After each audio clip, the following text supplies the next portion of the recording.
All right, well, welcome everyone to our teen charting more than NFP presentation this afternoon. My name is Lindy Meyer. I'll tell you a little bit more about myself in just a moment. I think we're all very used to Zoom meetings now, but just kind of a quick reminder to keep yourself muted during the presentation so that everyone can hear. We will have some time for questions and answers at the end of the presentation. So at that time, if you have a question, certainly unmute yourself because we'd love to hear from you. But I want to thank you so much for joining us today. This is a presentation that is being done as a celebration of Worldwide Fertility Care Week. And in particular, this presentation is part of the Diocese of Salina's Fertility Care Center and some of the things that we are doing this week to celebrate. I'd like to just begin with a prayer this morning or this afternoon. In the name of the Father, and of the Son, and of the Holy Spirit, amen. Heavenly Father, we thank you today for all the goodness that you have bestowed upon us and the beauty that you have just created us within in your image and likeness, and particularly the beauty that you have created within the woman and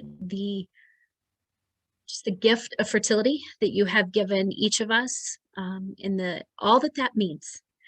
We just thank you for that, and we hope and pray that through this presentation today, that all of the women here may come to learn a little more about their bodies, their fertility, and the gift that it is.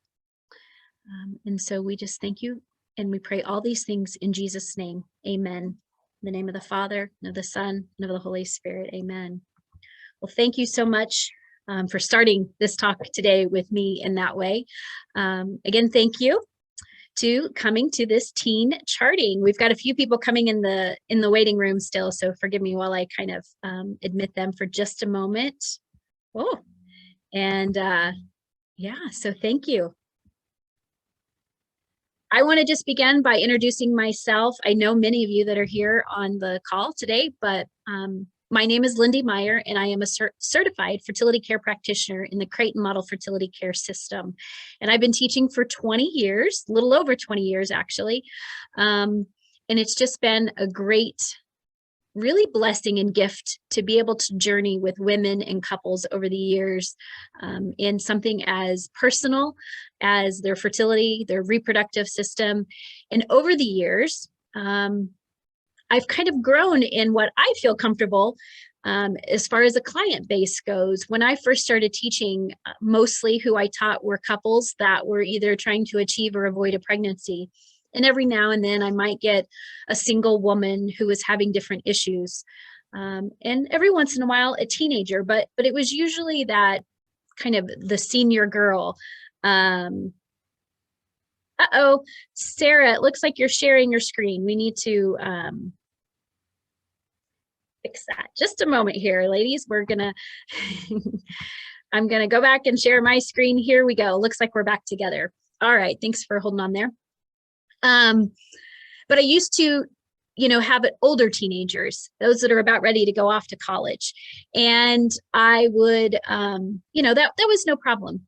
But in recent years, I have been working with younger and younger teenagers, some young ladies that are just having different issues with their cycles, their physical health. And I've grown to have a real passion for that. I love it. It used to be a little intimidating to me, but now I really love teaching the young teenagers on how to chart their cycles and learn more about how their bodies are working. And it's a lot of fun. And I'm always just impressed with what they learn. So I do have 7 children, 2 boys, but here this picture, since it's just kind of a girls' talk today, I included just this picture with my daughters. And so God has definitely been good to us. So as we kind of start talking about cycles and periods today, I have this slide. It's kind of funny, like the good, the bad, and the ugly, right? Because when we talk in circles of women, even girls that are in high school and they're in the locker room, usually the things they're talking about with their periods are not positive. I recently gave a talk at Benedictine College to some of the girls in one of the dorms, and I asked them, what are the terms that you normally think of when you think about your period or you hear? there were a couple of young men in attendance, and one of them said, well, my mom and my aunt refer to it as Aunt Flo. That was probably the most positive one that we got. Honestly, they said things like Japan attacking and menstruation. And so we think of these negative things when we think about our period and our cycles, because honestly, there are some things that are not so fun that come with being a woman and the cycles, but usually those things that aren't fun are an indication that something's not going quite right with your cycle. So it's actually not normal, and it's not something you should be dealing with. And so it doesn't have to have that negative connotation. It really is a very beautiful part of who we are as women, and this gift of fertility that we've been given. So I really want to be a part of helping young women see the beautiful side of a cycle, and the kind of inherent dignity and beauty that is in that. So that's what I hope we can do a little bit today. So I have some questions for you. You don't have to answer them, but I want you to think about these questions. How long should a period last? What do you think? We'll learn the answer a little later today. But sometimes what we think of as normal is not actually normal at all in that area. How about how many hormones are actually going on in women that are a part of their menstrual cycle? We have many hormones in our body, but there are hormones that are specific to the ladies that are related to their cycle. 4. There are 4 hormones, ladies.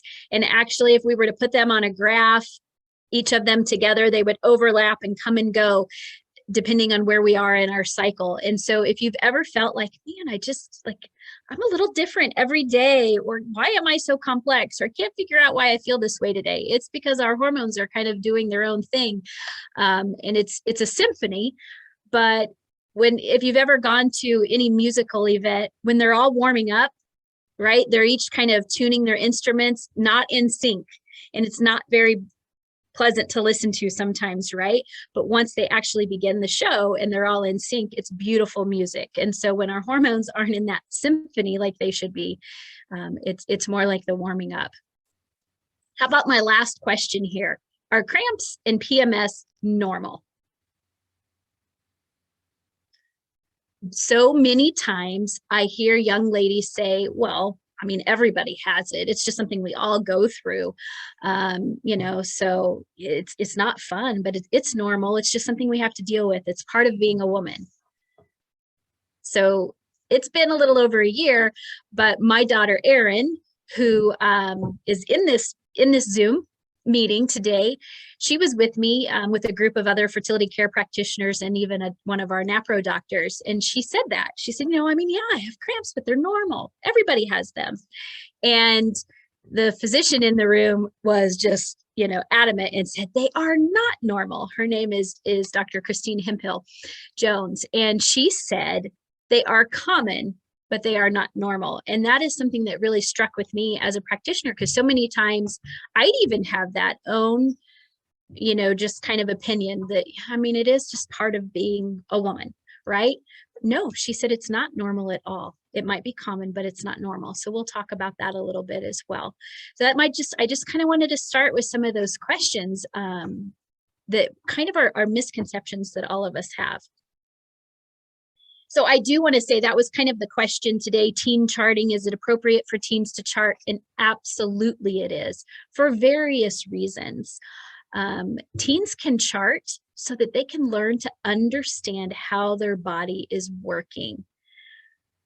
Like, one of the most kind of intimidating things when I was a young woman about starting my period and all of the things that we were going through was just not understanding what was going on. The unknown made it, more difficult.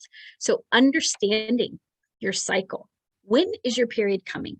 What is this discharge I see in the middle of the month? Is there something wrong with me? Do I have an infection? No, that mucus discharge comes from the cervix and your hormones, and it's perfectly normal. All of those different things so that they can understand. Just, it helps take away all of the fears and anxieties of a cycle. It also helps them to appreciate how wonderful they are, right? Like, we are fearfully and wonderfully made.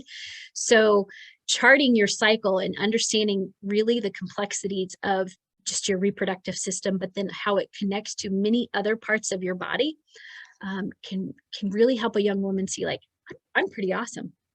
I'm made really, really intricately with, you know, a lot of care. Like, God really put a lot of attention into the way he made us. And so it's a great way for them to really appreciate how they are made, who they are, and that fertility is a gift, that it's a normal, healthy, functioning part of their body. It's not something that's a disease that needs to be suppressed later in life. It's wonderful. But then what I really want to talk to you about today are those things that do go wrong with our cycles when we do have the PMS and the cramping and the periods that aren't like they should be. It's so important that they go ahead and chart their cycles so that we can help them work with their physician to take care of those abnormalities. It's normal for a young woman to have a few years of irregularity when they first start their period. It takes the body a little bit of time to mature and just really kind of get into that regular pattern of ovulating. But even with that irregularity, things should not be super painful. There shouldn't be a lot of issues. And so charting, when that happens, can help us identify where those problems might be, what's the cause of them, and help them advocate for themselves with their doctors to get that taken care of. And so it's wonderful when they can chart that way so that they don't spend several years suffering. And then if it's left untreated, it can cause more and more problems down the road. That you know, then become more difficult to treat. So it's wonderful for them to chart in their teenagers, and I love it. Used to wonder how well can a teenager chart? Like, you know, we think about, you know, as parents, how we have to really work with our teens to take out the trash or make their bed or, you know, do their homework. So can they actually chart? Can they do this consistently? And yeah, they can. I have found that they are so motivated to do so. They enjoy learning about their bodies. They enjoy the impact that it can have on their health, you know? So there is a great motivation there, and they can do it. So I've had great experience with that. Probably one of my most difficult clients, though, was my own daughter, Laura, who you're going to hear from pretty soon. Laura is currently a junior at Benedictine College studying elementary education. And when she was in high school, she had different issues with her cycle that I'll let her tell you about. But as her mom, and as a fertility care practitioner, I would say, yeah, we have a problem here. I know it. We need to chart. I need you to chart so we can take you to the medical consultant. They can look at this and we can get it addressed. So I did an introductory session with her. I don't even know if we made it 2 weeks with her charting. She's like, Mom, this is terrible. I don't want to do this. This is that thing you do with married people. I don't want to do it. Right. And so it took a while, and I'll let her share about that. But she did eventually start charting consistently, and you'll hear her story. So she was kind of one of those, can teens chart? Well, yes, but maybe with her mom wasn't the best idea. I don't know, but she'll share. And the other beautiful young woman that we have to share with you today, her name is Lily Denuzzo, and she's an 8th grader at St. John's in Beloit. I actually started charting and working with Lily as a 7th grader. She was the youngest client I had ever started with, and I was honestly a little nervous about it because she was so young, and I knew that she was a little nervous about kind of all the details that we might be going through, you know, with someone that, you know, is the mom of some of her friends at school, you know, just this be a little awkward. So I really prayed about it. And, you know, as we walked through the introductory session, and in a Creighton model introductory session, there's a lot of information for young women that need to learn. There's information for married couples that are wanting to learn for family planning purposes. And so I was a little nervous as we went through this whole presentation, you know, how she was going to take all of this information in. And I was so impressed with her. And afterwards, she had some of the best questions that I've ever received in 20 years. And I was like, this girl is a sponge ready to soak all this up. And it's been a delight to teach her. And so I'm just super excited to have her share with you a little bit about her story. So I'm going to step away and let these ladies share their story with you on just their experiences of charting and, you know, taking care of some issues, learning more about their body. And so I'm going to let them just go back to back here, and then I'll come back and share a little bit more with you of some things you might be wondering about for your own daughters, and whether or not they should chart, issues that they're having, or yourself if you're one of the young ladies with us today. So I'm going to first pass it off to my daughter, Laura. Well, hello, good afternoon. Yeah, I just listening to my mom kind of give this intro beginning, I kind of laughed because this whole presentation is called Charting for Teens. And I kind of pieced together as she was talking that she finally got me to consistently start charting and keep with it. I think only a couple months before I turned 20. So I barely made it as a charting teen, which is just kind of ironic.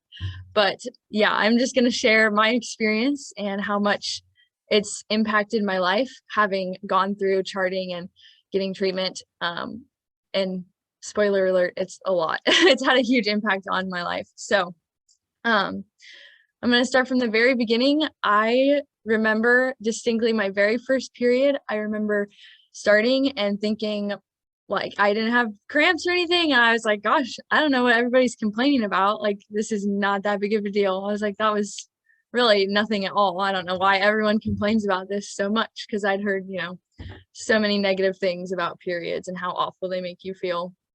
But within a year of my first period, I was having period cramps so bad that I was missing school on the first day of my period. It had gotten so bad that I just was in pain, and I didn't go to school every month on the first day of my period. So I had gotten a taste of what everyone had been talking about for sure. And over the next few years, it kind of just kept getting worse and worse. So I could consistently count on the first day of my period for about 5 hours or so. I would feel absolutely terrible, just being in a lot of pain from cramps, severe cramps, despite taking quite a bit of ibuprofen. And then also I would start feeling very faint. I would be passing out. I don't really know, like, from the pain or what.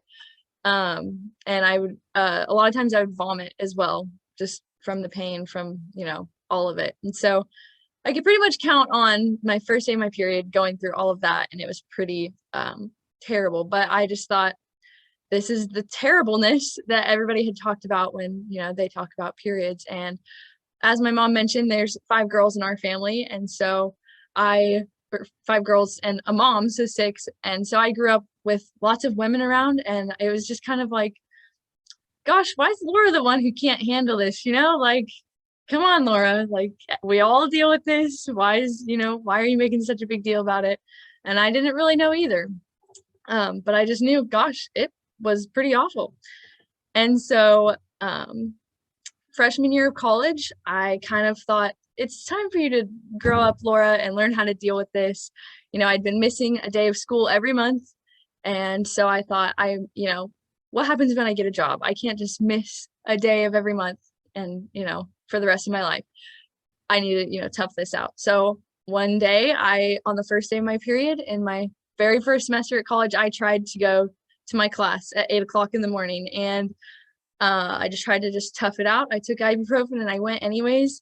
And I ended up having to leave in the middle of class because I was passing out in class. And I went to the bathroom and I tried to call my brother, who was also a student, and he came and he gave me a ride from the academic building back to my dorm because I was so incapacitated with the pain of it. And I think that was the day I realized, I was like, okay, this isn't something I can tough out. Mine are just bad, and I just have to suffer through the first day and then I'm fine. And this is just how it's going to be for me, which is not true, but that's what I, had decided.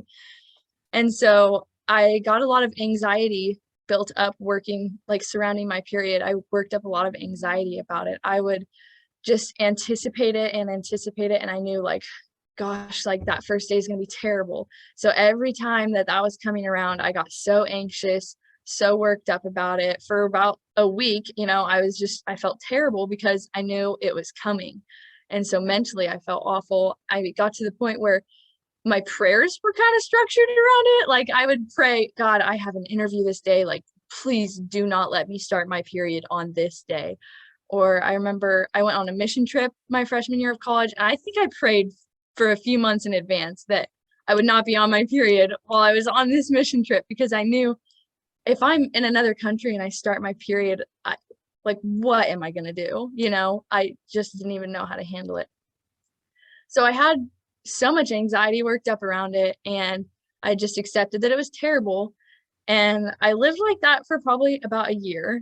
And yeah, it was, yeah, just not great. But so going into my sophomore year, kind of at the very beginning of the fall, all of these symptoms started popping up in addition to just like painful periods. I had all these weird things just going whack. I started having insomnia. I couldn't sleep at night, and it would take me forever to fall asleep, and I'd wake up in the middle of the night, which is so unusual for me. I had terrible pain in my knees, terrible joint pain in my knees that would come and go, and I had no idea why. And it was like, it was painful to walk up and down a set of stairs. I would get headaches pretty frequently. I also got fatigued like no other. I just felt like I was too tired to do anything. And I had some digestion issues. I just felt like going into my sophomore year, I was like, my whole body is not working correctly. There's not a single part of it that is doing what it should. And it just got to be so much that I was like, you know, I think it's time to listen to my mom, maybe, you know, and maybe I can fix my periods or something. I don't know what I was thinking, but I was like, it's time to try out charting and finally listen to my mom. And so October of my sophomore year, I started consistently charting and keeping track of my cycles. And then I started seeing a doctor in December. And since then, I've had 2 surgeries, one to find endometriosis and another to get rid of the endometriosis, which was what was causing a lot of my issues. Sorry, I have to admit, people, I'm just seeing that. Okay, I think I got it. Yes, okay. So yeah, I've had 2 surgeries now to find my issue and fix my issue. And it's made the biggest difference ever in my quality of life, which sounds weird to say, but all these issues, the joint pain, the insomnia, the headaches, all of that were related to deficient hormones that I didn't even know that was an issue I had, or an issue that could cause these things. I had no idea they were related to my cycle at all. Figured that out, and all of those things have gotten better, which alone would have made me feel amazing. But having treated my endometriosis, I kind of feel like I'm having my very first period again, where I'm like, gosh, this is like, I don't know what everybody's complaining about, because my pain had gotten so bad, and now it feels like there's nothing there. So just, I mean, to draw a little comparison, that freshman year I tried to go to class, and I started passing out in my class at college, which was kind of a very big wake-up call and a lot embarrassing for me. And from freshman to sophomore year, I was having period pain so bad, I would just call my mom, and I would just lay in bed with her on the phone and just make her talk. Just make her talk to me so that it would help me fall asleep. And then maybe once I fell asleep, I would feel better. And now, like a couple weeks ago, I started my period, and I went to 5 classes that day, back to back to back. And then after I got out of class, I ran 3 miles, and then I, had dinner, hung out. Like, I just had a completely normal day on the first day of my period, which is something that I didn't even think was a reality for me at one point. I just had completely accepted that I was going to be in bed on the first day of my period for the rest of my life. And I had a normal day. I remember all day thinking, gosh, when is it going to start to hurt? I mean, it was just insane. And so I'm not finding a good way to wrap this up, but having started charted and found my issue, fixed my issue, and now looking back, knowing that if I had started sooner, I could have avoided a lot of pain. I wish I had, but I did not. So now you get to hear from someone who did better than me and started charting way earlier. And well, yeah, Lily's gonna talk about her experience just like I did mine. Hello, I am Lily Denuzzo, and I'm an 8th grader at St. John's Catholic School. And the beginning of my 7th grade year, I had a day where I had cramps so bad that I couldn't stand up, I couldn't walk. And at first I thought, this is normal. I have bad cramps every time I have my period, but I wasn't on my period. So it was very strange. So the next day we went to the doctor to try and find out what happened, and I had an ovarian cyst that had ruptured, and it was one of the most painful experiences in my entire life. My mom, knowing that there was a bit of a history of cycle related issues in my family, wanted to get a head start after that, to make sure that when I was in college and alone, I wouldn't have issues and problems like Laura did. So I started charting, and in the beginning, I definitely wasn't super psyched about it. I wasn't prepared for what I was about to learn about, and I wasn't exactly looking forward to it, but I did try to soak it all in. And eventually I started getting the hang of it and charted better and understood more about my body. It's still not perfect.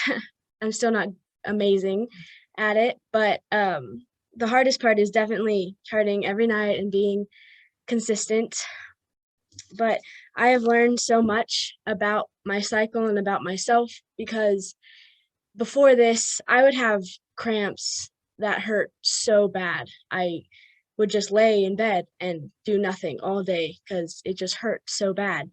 But now we started figuring out why I would have these bad cramps and how to fix them. I started talking to NAPRO doctor and figuring out what was happening. We did blood testing and checked hormones and all that kind of stuff, and learned that all of my hormone levels were really crazy, and we started fixing them. And now I'm taking progesterone to try and make my cycles more regular, because I would have like 3 peaks in one cycle, or I would have a 45-day cycle, and it was all just really all over the place. But with charting and with Mrs. Meyer and NAPRO doctors, I have learned how to deal with my cycle and how to figure out what's happening. And I feel so much better now. My cramps aren't near as bad, and my cycles are regular or more regular. And I just understand what's happening. So it's so great to be able to know about my body instead of just like expecting that it's going to be terrible, that like few days where I have my cycle, my period, and just expecting that's how it's going to be. But now I can be more prepared, and for the rest of my life not have to worry about it because I understand. And for girls who are starting charting, or their moms want them to, like mine did, it's gonna be hard and awkward in the beginning, but after you do it and you see what's happening in your cycles, it's so worth it. And it will be worth it for the rest of your life, because any problems you might be having, you can figure them out. And when you're an adult, you won't have to worry about all these crazy things that are happening. So charting is definitely worth it for me.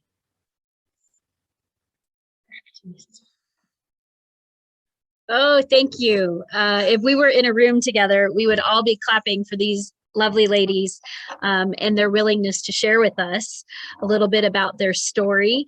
You know, that's even in a group of women, it's still a little intimidating for these young women to be, you know, share something so personal, really. And so I'm proud of them. I remember when I first asked Lily, she's a little hard on herself. She said, you know, she wasn't very good at it. She's still not perfect.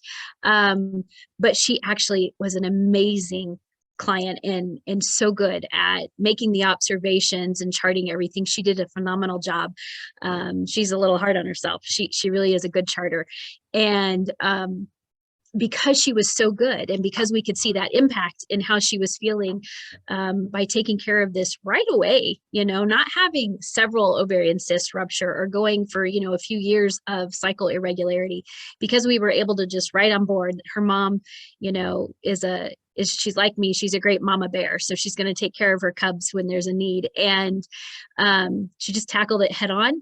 And we saved Lily, you know, from years of struggle. And so it's just fantastic. And because she did that, I said, Lily, I don't know where. It's been months ago, but I said, I'm not really sure where or how we're going to do this, but would you be willing to share your story? Because I think you're a great example for other teens and their moms and just women, all women, right? On how to not accept that this is normal just because it's common. And she had to think about it a little while, whether she really wanted to do that or not. So she prayed about it. And then the next time we met, she said, yeah, I'll do this. I'm willing to talk about this. And so this has been the opportunity for them to share their story. And I'd love if these two ladies could share it, you know, many other times in other ways and help many other young women. So as we move on today, I'm going to share my screen with you again. We're going to resume a few questions and things about our cycles. So whether you're a teen, you're a mom, whatever your reason for joining in today, I want to just cover a little bit of what's normal and what's not normal, because we talked about this. And, you know, that sometimes we think things that are normal that are not. And so it's kind of a good foundation to just understand what's normal and what's not with our cycles. Sometimes when we mention cycle, we think about the period, but the menstrual cycle is actually from the first day of your period all the way until your next period begins. That's one whole cycle. And we often think about the main event of our cycle being our period, but it's not. It's actually ovulation, which happens kind of halfway in between, mid-cycle, when we release an egg that could be fertilized, right? But that ovulatory event is really the big thing that's happening in our cycle. And then we get our period a couple weeks later because we ovulated and did not achieve a pregnancy. And so our bodies are preparing to start this whole cycle all over again. There are different biomarkers that we as practitioners look for in our clients' charts to help them understand how their bodies are working. Are their cycles regular? Could there be a different issue? And so those biomarkers help us know when to refer our clients on to a physician, help them know how to talk to their physician about it. And so the things that you see here are some of those. One is the length. So the length of your cycle, right? Your whole cycle, that roughly 28 days, right? Is what we all think of, but we don't all have 28-day cycles. We're very unique individuals, but we want to kind of know what's a good, normal, healthy length of a cycle. So kind of 25 to 35 days is normal, with that 28 in the middle there being a good goal. We also want to think about the length of our period. 3 to 7 days is normal, not, you know, not a couple days, not 10 days and longer. It's also important that for the most part, our period be red, not a lot of brown bleeding. We want to not have too much of that. We also have a mucous cycle. And if none of you have ever charted, you may not know what I'm talking about, but when our body is preparing to ovulate from the estrogen hormone, we produce mucus from the cervix that we can notice externally. And that happens about mid-cycle when we're around that time of ovulation. And that mucus cycle should be about 5 or 6 days long. So there's some different parameters there of what length certain things could be. After we ovulate, from that time to our next period should be about 9 to 17 days. And so if all those things are great, then we're happy. But when they're not the right length, then that usually can indicate a different problem. Our pain level. So here, these ladies have talked about their cramping and how they thought they should just have to deal with it. No, actually, we're not supposed to have pain. I remember I used to think, honestly, I used to go back to Genesis and think about the scripture after the fall when, God said that the woman was going to labor, in pain. And so I think, okay, cramps are a part of it. Thanks, Eve, right? But they're actually not. Our regular cycles are not labor. It's not childbirth. And so we're not supposed to be in pain with our period at all. Could we maybe feel there's a little work going on? I suppose so. But that same doctor that I told you said that this is common but not normal. She said, unless you're charting, you should be surprised that your period is coming, because it should really be that painless if everything is working like it should. And you're all probably sitting here thinking, what? Are you kidding me? Like, no, who, I've never heard of anybody having a cycle like that. Is that truly possible? And it is. Laura just mentioned that today. It is actually possible. So we really shouldn't have pain. Sometimes in mid-cycle, we can have what we call a middle schmerz. It's an ovulatory pain where we can kind of feel that little bit of pain when we're ovulating. But again, that's not something that should be debilitating. When it's that really horrible pain, like Lily mentioned, she couldn't even stand up. That's probably an ovarian cyst. That's very likely. So those things are not normal. And then our mood. So I always, at our first follow-up, one of the things that we talk to our clients about is whether or not they're experiencing PMS. And sometimes PMS is a really tricky thing because sure, we all probably experience it to some degree, a little bit. Our hormones are changing drastically at the end of our cycle. So our hormones kind of impact how we feel, our mood, our energy level, all those things. And so we do notice a difference in how we're feeling. And that's normal to notice a difference in how we're feeling. But to have those differences keep us from normal functioning life, whether it's absolute fatigue or irritability or depression or crying easily, or like Laura was mentioning, headaches sometimes can be a part of this, the insomnia, like all of those different things are not normal. It usually means there's some kind of hormonal imbalance or something happening that's causing that. And so we've kind of accepted it that PMS is normal. There's jokes, how many, men kind of make jokes about, it's the most frustrating thing, if I'm being honest, when someone says, oh, that's why you've been in that mood. That doesn't make it any better, does it, ladies? But we've kind of accepted that that's just part of being a woman, and it does not need to be. So if you're having those mood imbalances, whether you're a teenager or a grown woman, we might talk about that. So that's a few of the what's normal and what's not normal that I want you to think about. It's actually very easy to do some things on your own to help your cycles be better. And honestly, all of these things are things that can just help us be healthier all the way around, right? So drinking plenty of water, our body needs to be hydrated. It's so important. And that really can help your cycles as well. Obviously, eating a healthy diet is important. Our American diets really are starting to cause some of our problems, I think.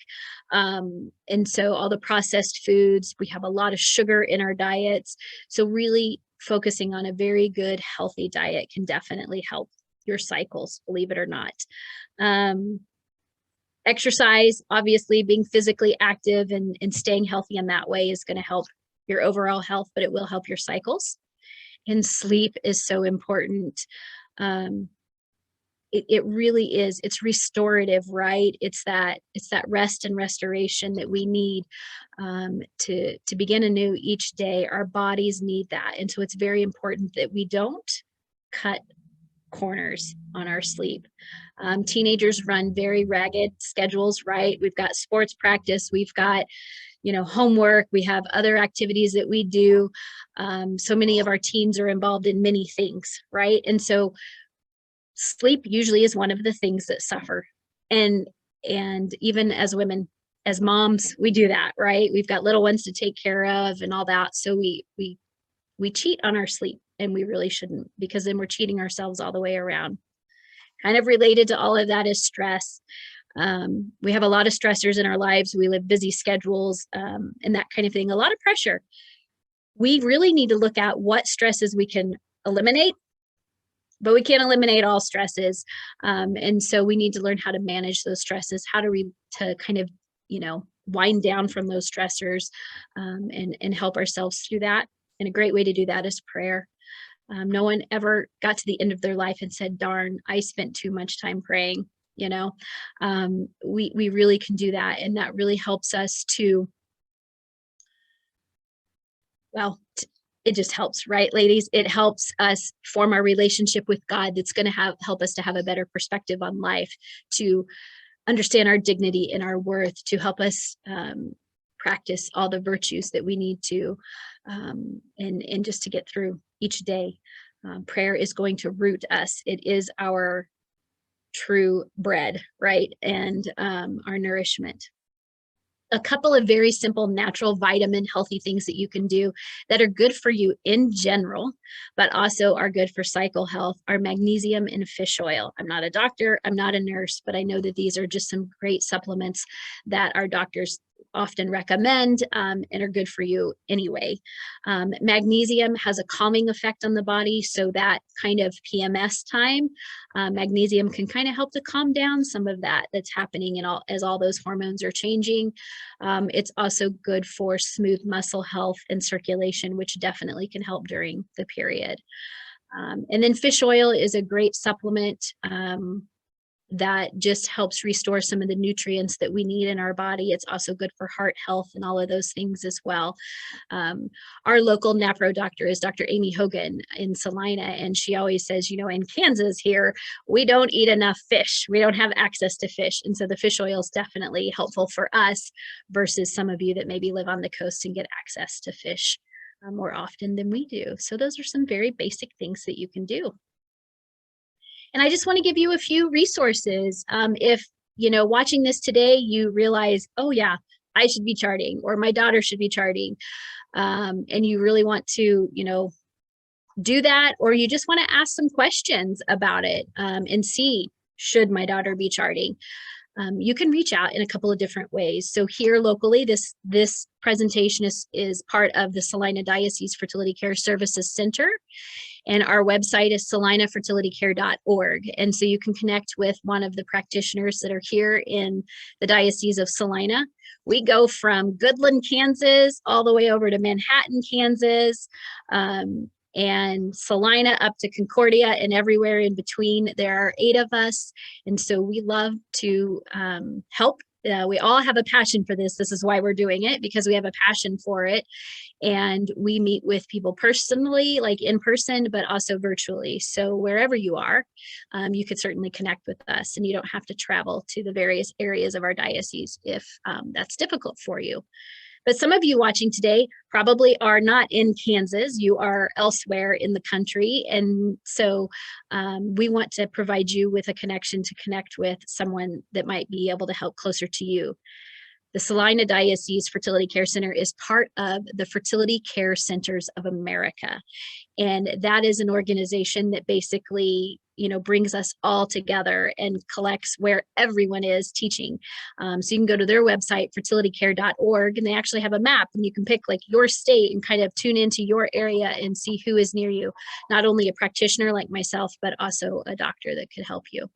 So we wanted to be sure to give you those resources as well. And now I am going to stop sharing my screen here in just a moment to let you ask any questions that you might have for myself or Lily or Laura. We definitely would be happy to do that, and just, see if we can answer any of your questions.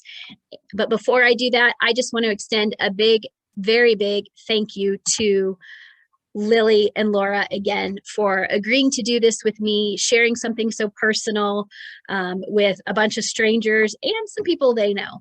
And I'm not sure which was easier or harder for them to do, but I will really want to thank them for saying yes to charting, like, and taking that step in their health and their wellness, whether it was, right away or took a while. It doesn't matter, honestly. The fact is they did it, and they are both the better for it. And so I want to thank them for that, and then thank each of you for tuning in today. All righty. So if any of you have any questions, feel free to go ahead and unmute yourself, and we'd be happy to hear from you. Looks like Ellen, Hello. do you have a question? Actually, my daughter, it does. She doesn't want to be video, so I'm gonna turn off the video, but she has a question. Go ahead. Okay. You said that having brown in your periods isn't normal. What if it's like at the end of your period? Because Sure, I have that's read. Yeah, actually, so a lot of brown bleeding is not okay, but that last day of your period, as things are kind of, fading away, that's okay to have some brown right at the end.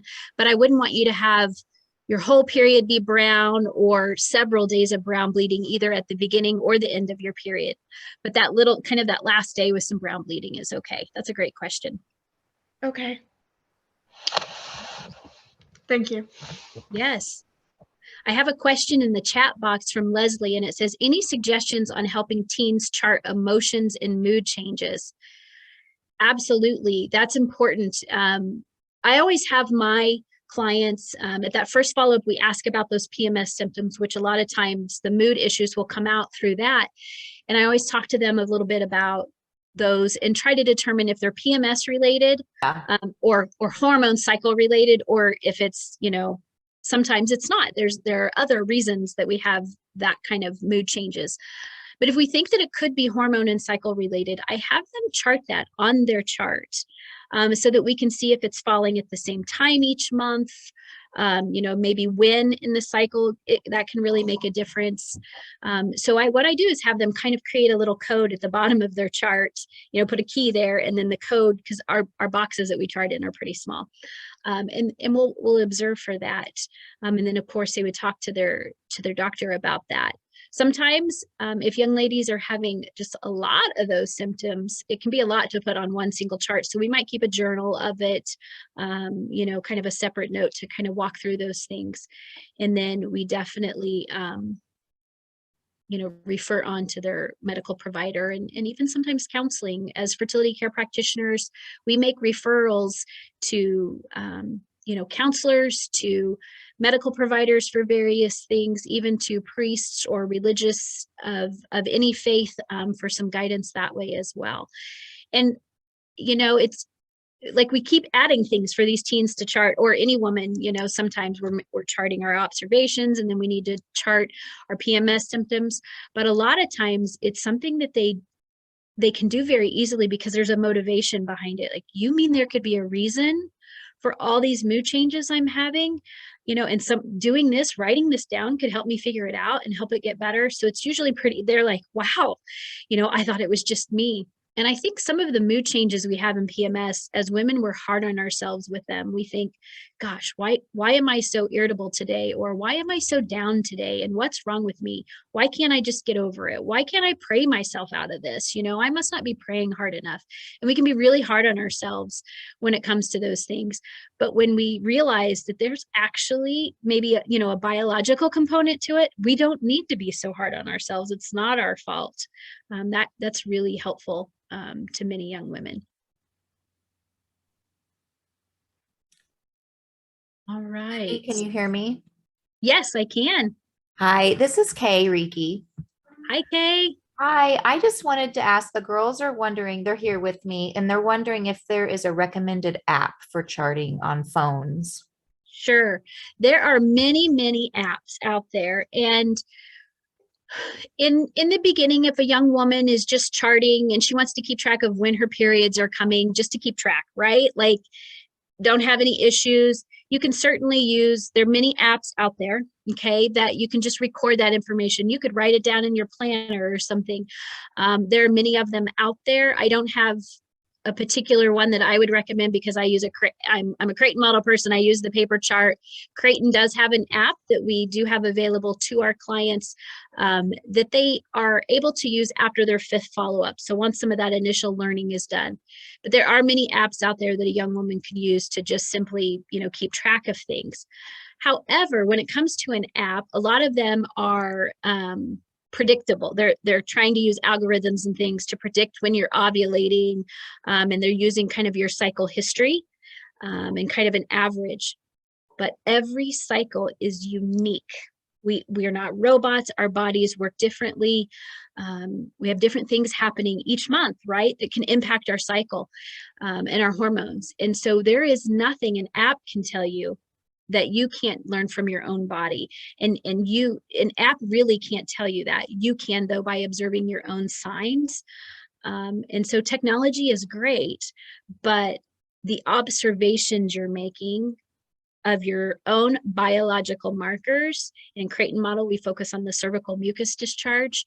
That is going to tell you far more than any app can. So you can certainly use something to record that information, but I would always caution someone from letting the app tell you when you're fertile or when you're going to have your period, because you are the best judge of that by the observations that you're making. Thank you. Yeah, absolutely. Let's see here. I know we have some questions in the chat, so let me look at those. But if anybody else has a question, feel free to ask. Lindy. Yes. Hi, it's Sarah Boxa. Hello, Sarah. Hi, dear. I have a question for you. I kind of just wanted you to remind me, is there an abstinence component that's taught with NFP? Oh, certainly. So with young women or single women of any age, always we want to affirm like the gift of your femininity, your fertility, but also chastity, that we are to live. We're all called to chastity, married and not married. And so it's dependent on our state in life. So we're definitely always affirming that. And so one of the instructions on the chart is avoid genital contact. So that, of course, would always remain circled with someone who isn't married. But when we're working with young women, it really helps affirm those decisions, because she's learning like, wow, my body is amazing. Look how I am made, right? And so it actually helps her to protect her fertility, her chastity, her dignity, as she's learning more and more about her body and coming to appreciate it. I have, over the years, worked with some young women who were not living chastely, right? Were not abstinent, even though they were unmarried. But we started charting for medical reasons. And through that, they came to see like, there's more to me than I thought, right? And I want to take care of this. This is beautiful. And so then it was able to help them move into an abstinent lifestyle as they began to appreciate that more. So definitely we work on that. I do have a question in the chat, or kind of a request from another one of my beautiful young women clients that I've been working with, and her name is Claire, and she came to me for charting because she was struggling with some severe depression and PMS symptoms that just really wiped her out. And she really, her friends and people at school, the teachers were concerned about her because they could just see this pattern of, where did this happy, vibrant young woman go all of a sudden this week, and what's going on? And so some definite concerns with her struggling with different PMS symptoms, absolute fatigue, just so super tired, which then can kind of feed into the I'm down today because I'm exhausted. So she really was struggling with that. And then also just her cycles being irregular, not having those good biomarker patterns that we talked about. And so we were able to start charting for her. And I can't remember the level, but I remember when she got her blood work done, Lily talked about a hormone series. When Claire got hers done, and her mom texted me and said her progesterone level was, I don't remember what it was, but it was like this number that was like, no wonder. It was so low, so rock bottom low. And I remember thinking, that poor girl, like, no wonder, even even as her practitioner, like in looking at her chart and talking to her about her symptoms, knowing how low her progesterone level was, I was like, it was way worse than we probably even realized, like what she was doing to battle through that, to even appear as good and functional as she was, even though we could tell she was struggling. So we have her on some progesterone and she is better. And it's nice to see Claire back, right? This young lady that we love. And so, you know, it's a process. It's an ongoing thing with every woman that we go through. It's not a quick fix. It's, you know, it's an effort to help your body do what it's supposed to do on its own. So from a fertility care NAPRO standpoint, we've all said NAPRO. NAPRO stands for the Natural Procreative Technology. It's the medical side of all of this. It's a women's healthcare system. Our approach is not to use medication to take over a woman's body. Our approach is to work cooperatively with a woman's body to help her get to doing what it's supposed to be doing on its own, if possible. Some women need a little boost and some women are going to need support long term. But our goal is to really work cooperatively with the woman's body. And the hormones that we use are bioidentical to be as close to what the woman's body would be making on her own that we can get. And again, to work cooperatively with her. So it's a little different approach. It takes a little while, right? And then also, I mentioned earlier that we make referrals back and forth to different, you know, to a counselor. And Lily's mom is actually on this Zoom call, and she is a mental health counselor. And so we definitely will refer to counseling when we see that that's needed. But we have many counselors like Catherine and others that see their patients, their clients have this issue, and perhaps it could be hormonal related, right? So they're going to say, hey, why don't you go chart and let's see if that can help as well. I have some priests that make referrals to us because, you know, they have people coming to them for assistance as well, and they can recognize, I think there might be going on, you know, something going on here that would help, that's medical. So that's great as well. So Pamela mentioned she uses an app that prior to learning Creighton, sometimes there are some apps, you guys can see that in the chart. There are some basic apps that if you're, you know, just kind of wanting, again, like to monitor your health, yeah, you can definitely keep track in an app. But what happens is when you identify that there's a bigger issue going on, official charting with a method like Creighton model really helps you not just have that general idea of this is how long my cycle was and that kind of thing, but to really look at the specific details of your own cycle and those biomarkers so that they can be, you know, used to diagnose and treat various issues in your cycle. Are there any other questions?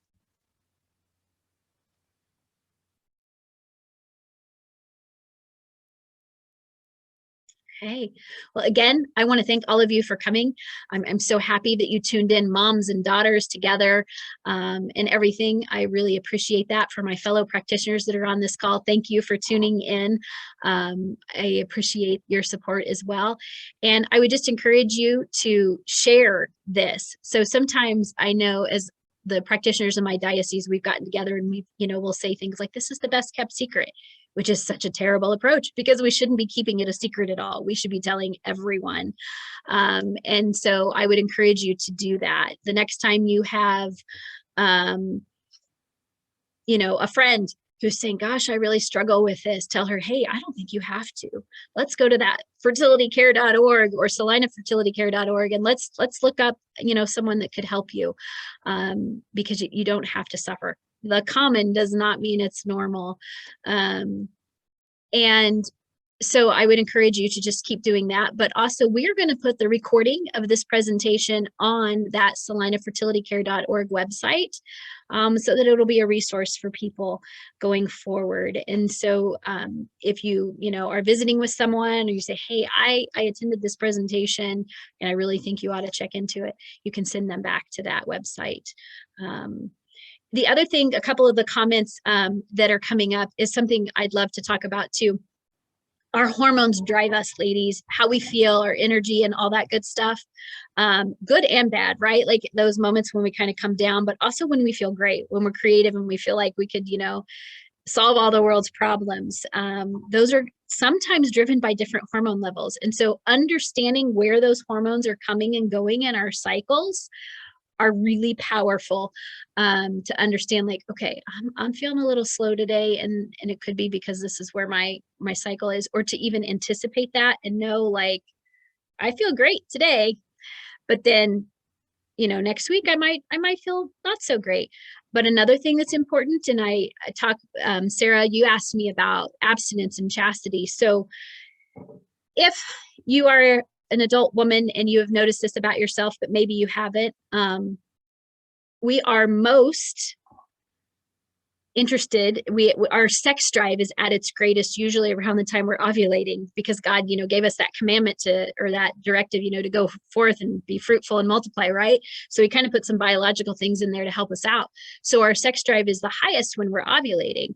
So for young women who are trying to live a chaste lifestyle, that time of your cycle probably isn't the best time to sit on the couch and snuggle with your boyfriend and watch a movie, right? That's a good time to go out and play miniature golf or something, go bowling, not a movie night. And so that's really helpful, to know and understand about yourself. And I always tell the young ladies too, like, that boy that's really annoying to you, if there's kind of that week when all of a sudden he's less annoying, it may not be because he all of a sudden became a better guy.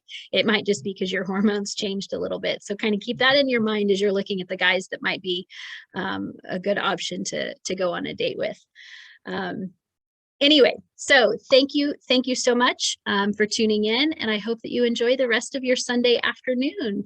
I will put in one more plug. Our Fertility Care Center has a talk on Tuesday. It's 11:30 Central with Dr. Maria Rapp. She is a chiropractor in our area, but she's also one of our fertility care practitioners, and she's going to share with you her experience of menopause. So we've kind of got both bookends, right, ladies, of our reproductive life that we can go through and learn a little bit more about. So kind of the same way you found out about this talk, you can probably find out about that one. Thank you one more time to Laura and Lily for sharing their story, and to all of you. Have a great day.